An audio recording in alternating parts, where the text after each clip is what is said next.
India গ্যাঞ্জাম করিচ্ছে, আর ইন্ডিয়ার গ্যাঞ্জাম করে লাভটা কি, এটা নিয়ে আলাপ করব। এটা হইতেছে গোপনীয়তার চুক্তি। মানে এই যে বাংলাদেশ আলোচনা করতেছে আমেরিকার সাথে, সে আলোচনার আগে একটা চুক্তি করেছে বাংলাদেশের সাথে, তার নাম গোপনীয়তার চুক্তি। এখন বাংলাদেশে হাউকা উঠেছে, কেন এই আলাপ গোপনে করতে হবে, কেন পাবলিক জানিতে পারিবে না, ইউনূস সরকার খুব খারাপ কাজ করিচ্ছে, তাই না?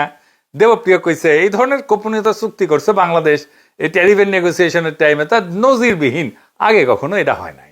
দেখেন, কথা সত্য, মিছা কথা কয় নাই।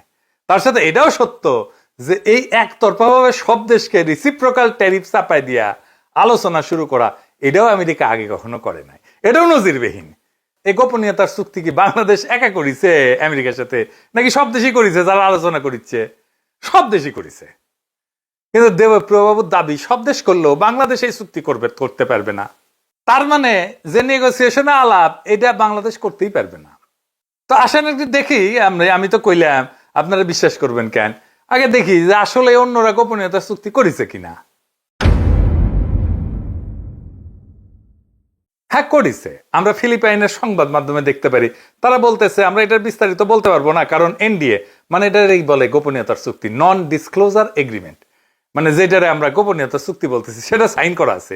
ইংরেজিতে কইছে, এ দেখেন, however when asked to provide a list of products included in the tariff concession, Rodolfo did not provide details as they are signatory of a non-disclosure agreement, NDA. It is covered by an NDA while we are still negotiating. আচ্ছা, তার মানে এরা করিছে। থাইল্যান্ডে কি কইছে? Due to signing of a non-disclosure agreement, the Thai government is unable to disclose specific details of the ongoing negotiations. তার মানে এদের সাথেও করা হয়েছে। আচ্ছা, আর্জেন্টিনার সাথে কি করা হয়েছে? এদের সাথেও এনডিএ করা হয়েছে।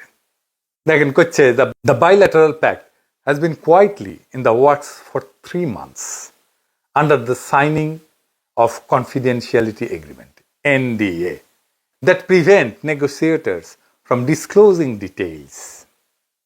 এমনকি ভিয়েতনামে জানাচ্ছে যে তারা বলতে রাজি হয়নি, কারণ এই যে তথ্যগুলো, সে তথ্যগুলো পাবলিক না। তার মানে আমরা বেশ কয়েকটা দেশের গোপনীয়তার চুক্তি দেখলাম, ওরা করতে পারবে কিন্তু আমরা করতে পারবো না। কি আবদার! যদি সবাই চুক্তি করে আর আমরা যদি এই চুক্তি না করি, তাহলে আমাদের সাথে নেগোসিয়েশন করবে আমেরিকা? বলেন তো। আমেরিকা তো বলবে তুমি কোন হরিদাস পাল আসছো যে তোমার সাথে গোপনীয়তার চুক্তি ছাড়া নেগোসিয়েশন করতে হবে আমাকে।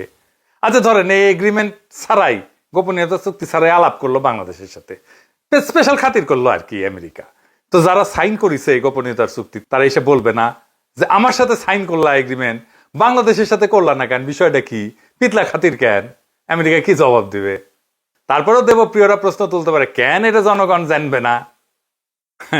কি আর বলবো, এই দেবপ্রিয়রা 111 করলো।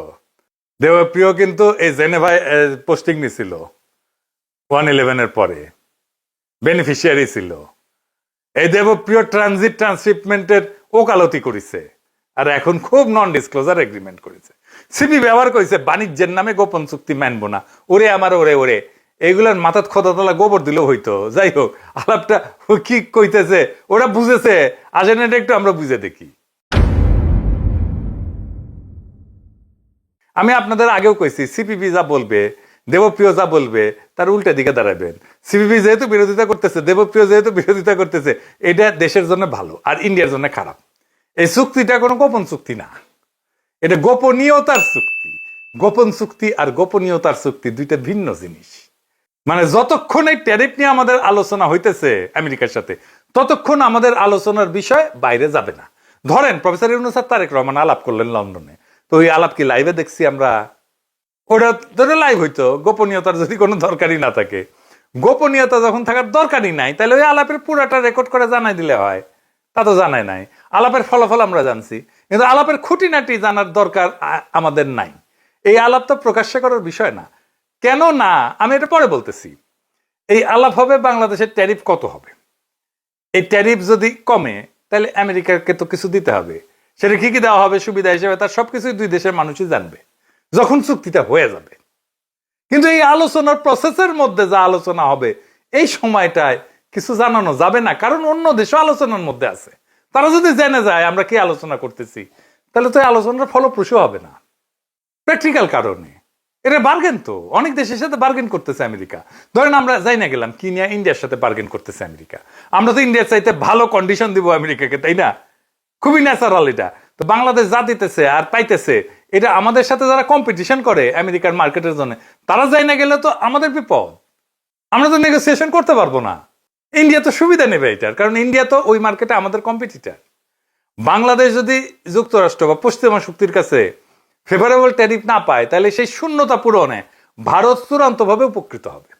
অর্থনীতিতে হবে, রাজনীতিতে হবে এবং আঞ্চলিক প্রভাব বিস্তারে হবে। এই পুরো প্রক্রিয়া এক ধরনের সফট ডিইন্ডাস্ট্রিয়ালাইজেশন এবং স্ট্র্যাটেজিক ডিপেন্ডেন্সি হবে বাংলাদেশের ইন্ডিয়ার উপরে, যদি এই ট্যারিফ নেগোসিয়েশনে আমরা হেরে যাই।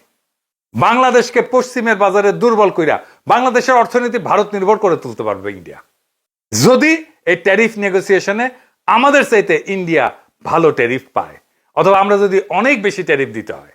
এই জাউরারা হাউকাউ করতেছে, মানুষকে কনফিউজ করতেছে, যেন এই নেগোসিয়েশনে বাংলাদেশ জিততে না পারে, ইন্ডিয়া যেন বেশি সুবিধা পায় আর আমাদের মারা যায়। দেবপ্রিয় সিপিবি এদের হাউকাউয়ের লক্ষ্যই এটা। এই প্রসঙ্গে আমি কোভিডের টাইমে একটা ঘটনার কথা মনে করাই দিই, মিল পাবেন।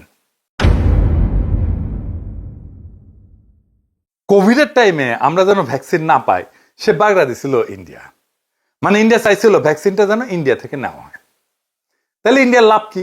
ইন্ডিয়া এটা তার কূটনৈতিক অস্ত্র হিসেবে ব্যবহার করবে। আমি বেনে বেনে করছি না, দেখেন তো। এই সময় চীনের সাথে ভ্যাকসিন কেনা নিয়ে আলাপ হচ্ছিল বাংলাদেশের। বাংলাদেশকে চীন একটা খুব ভালো প্রাইস দিছিল, দাম দিছিল, খুব কম দামে, শ্রীলঙ্কা থেকে কম দামে এমনকি বাংলাদেশকে টিকা দেওয়া হয়েছিল। শ্রীলঙ্কার তখন অর্থনৈতিক অবস্থা খুব খারাপ, আপনারা তো জানেন। তার সেই অবস্থা তো বাংলাদেশকে একটা ভালো প্রাইস দেওয়া হয়েছিল, যেটা শ্রীলঙ্কার চাইতে কম। এটা হয়েছিল একটা গোপনীয়তার চুক্তি দিয়া। কারণ এই প্রাইসটা যদি শ্রীলঙ্কা জানে যায়, নেপাল জানে যায়, সবাই তো বলবো আমাকে বাংলাদেশে প্রাইস দাও। বাংলাদেশ এটা বার্গেন করে পাইছিল। সেই চুক্তির ফাইল প্রথম আলো রোজিনা চুরি করে সচিবালয় থেকে। রোজিনাকে গ্রেপ্তার করা হয়। আমি বলছিলাম কাজ ঠিক হয়েছে। এইটা রোজিনা ইন্ডিয়াকে সার্ভিস দিতে গিয়ে এই কাজ করেছিল। এই ফাইল রয়ের হাতে তুলে দিত। গোপনীয়তায় ঢাকা ফাইল থেকে আমরা যে দাম পাইছি এটা প্রকাশ করে দিত রোজিনা পত্রিকায়। আপনার দাম প্রকাশ করে দিলে তো চীন বিপদে পড়বে। ইন্ডিয়া শ্রীলঙ্কা যায় বলবে, কেন তুমি আমার কাছ থেকে বেশি দাম নিলা বাংলাদেশ থেকে? তাসনিম খলিলারা তখন যুক্তি দিছিল, রোজিনাকে দিয়া কেন চুরি করাবে ইন্ডিয়া? ইন্ডিয়া চাইলে তো ওবায়দুল কাদের হাতে দিয়ে আসতো ফাইল। দেখেন এদের বুদ্ধি, দেখেন। ফাইল পাওয়া নিয়ে তো কোনো ইস্যু নাই। ফাইল একটা কেন 10টা ফাইল দিয়ে আসতে পারে। ইস্যু হইতেছে মিডিয়া বাংলাদেশ যে দাম পাইছে সেটা প্রকাশ হওয়া। একমাত্র সেটা প্রকাশ হওয়া মাত্রই এই চুক্তি ভঙ্গের, গোপনীয়তার চুক্তি ভঙ্গের অভিযোগ চীন করতে পারে এবং সেই অজুহাতে আমাদের ভ্যাকসিন দেওয়া বন্ধ করে দিতে পারে। রোজিনা ব্যর্থ হওয়ায় একজন ডেপুটি সচিব সে দাম প্রকাশ করে দেয়, ফলে চীনা ভ্যাকসিন আসা বন্ধ হয়ে যায়। আমাদের 2 বা 3 গুণ দাম দিয়ে সেই ভ্যাকসিন কিনতে হয়। তাহলে এটা অনুসন্ধানী সাংবাদিকতা নাকি দেশের মানুষের? আমাদের যে বেশি টাকায় ভ্যাকসিন কিনতে হইলো, এটা কার জন্য? রোজিনার জন্য। তো বাংলাদেশকে যে অধিক টাকা গচ্চা দিয়া ভ্যাকসিন কিনতে হইলো, সেটা আগে কি রোজিনার বাপ দিবে না ওর হাজবেন্ড দিবে? এটা কারে বুঝাইবেন? এই একই ঘটনা ঘটেছে ট্যারিফ নিয়ে আলোচনায়, গোপনীয়তার চুক্তি নিয়ে। আসেন এটা একটু বুঝে দেখি। দুনিয়ায় কোন দেশের মিডিয়ার কোন কুরকুরে নেয়? সবাই তো এই সাইন করছে না, একমাত্র বাংলাদেশের অনুসন্ধানী সাংবাদিকদের এতই কারেন্ট, এই গোপনীয়তার চুক্তি প্রকাশ করতেই হবে। তো এটা নিয়ে কি হইল আসেন দেখি। এখানে সে একই রোজিনা কাণ্ড ঘটনা হইল। এনবিআর এর দ্বিতীয় সচিব মুকিদুল আলমকে দিয়া এই আলোচনার বিষয়াদি কচুক্ষেতি বের করল। কচুক্ষেতি মানে কিন্তু ও আকারের বালক। বালক মানে জানেন তো, হ্যাঁ, যে মারা দেয়, বুঝছাও। র এর ডাইরেক্ট পেরোলে এই পদ বালক, সেইটা দিয়া বাংলা আউটলুকে নিউজ করাইলো। মুকিদুল ধরা খাইলো, চাকরি গেল। বাংলা আউটলুকের নিউজ সরাই নিলে কচুক্ষেতি নিজের পেজে ওই চুক্তির আলোচনা প্রকাশ করে দিল। দেখেন এর ফলে কি হইল? বাংলাদেশের আলোচকেরা, নেগোসিয়েটরেরা মারাত্মক চাপে পড়লো। আলোচনার নেগোসিয়েশন আমরা পিছায় পড়লাম, ইন্ডিয়া আপার হ্যান্ড পাইলো। তাহলে বুঝেছেন তো কে কার সুবিধার জন্য এটা পাবলিক করা হয়েছিল? ওই বালক ও আকারের কেন এটা পাবলিক করলো? আপনারা তো জানেন বাংলাদেশ যদি ফেভারেবল ট্যারিফ না পায় তাহলে ইন্ডিয়া লাভবান হবে, আর কেউ না। ইন্ডিয়াকে উপহার দিল ও আকারের বালক। এইবার সব বুঝেছেন তো, মিলিছে সব। বাংলাদেশের শিল্প, গার্মেন্টস, রপ্তানি আমেরিকার বাজারে সব ধ্বংস করে দেওয়ার কাজটা এই ওয়াকারের বালক কইরা দিল। যদি বাংলাদেশ ভালো ট্যারিফ না পায় তার দায় একমাত্র এই বালকের। আপনারাই বলেন, এটা প্রকাশ করে কি এমন হাতি ঘোড়া বজরা পানসি হয়েছে? কি অর্জন করছে বাংলাদেশ? কিছুই না। বাংলাদেশের জনগণ কি অর্জন করছে? কিচ্ছু না, হারাইছে। কিন্তু এইটা প্রকাশ করার জন্য এত কুরকুরানি কেন ওদের খোয়ায়? কুরকুরানি মোদির কুরকুরানি, ইন্ডিয়ার কুরকুরানি। কারণ মোদি কইছে শুধু ওয়াকার নামিও তোমার বালক বানাবো, আর ওই খুশিতে মারছে দৌড়। তাইলে কি আমরা ফেভারেবল ট্যারিফ পাবো না আমেরিকার বাজারে? 2 দিন অপেক্ষা করেন, ভালো খবর পাবেন ইনশাআল্লাহ। ওয়াকারের বালক কাজটা খুব জটিল এবং কঠিন করে দিলেও এটা উত্তরানো গেছে। আমার কাছে যতটুকু খবর আছে, চুক্তির ডিটেলস দেশবাসী জানতে পারবেন তাড়াতাড়ি। এই ট্যারিফ আলোচনা, এই গোপনীয়তার চুক্তি সবই কূটনৈতিক বাস্তবতা। এই বাস্তবতায় কার কি বক্তব্য, কে কি প্রকাশ করলো সেটা বড় কথা না। বড় কথা এই যে বাংলাদেশে কোনো দালাল চক্র, কোনো রোজিনা সিন্ডিকেট, অনুসন্ধানী সাংবাদিকতার নামে রয়ের দালাল, ওয়াকারের পাঁচটা হাইব্রিড অনুসন্ধানী সাংবাদিকদের খেয়ালখুশির উপর চলে না। আমাদের রাষ্ট্র যদি সাহসিকতার সাথে ন্যায্য বার্গেন করে, যদি ঠিক সময় জিপ কামড়ে চুপ থাকে, তাহলে আমরা জিতবো। কারণ এই খেলা গলা ফাটানোর না, মাথা খাটানোর।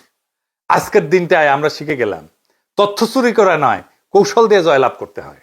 গোপন রাখাটা সবসময় চোরের চক্রান্ত না, কখনো কখনো তা হয় রাষ্ট্রীয় অস্ত্র।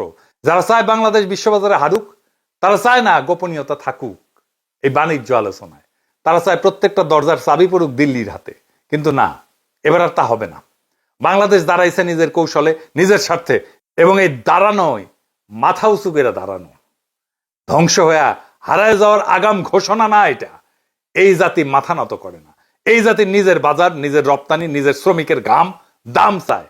যুক্তরাষ্ট্র হোক, ভারত হোক, কেউ আমাদের পেছনে রেখে সুবিধা পাবে না যদি আমরা নিজের প্রতি বিশ্বস্ত থাকি।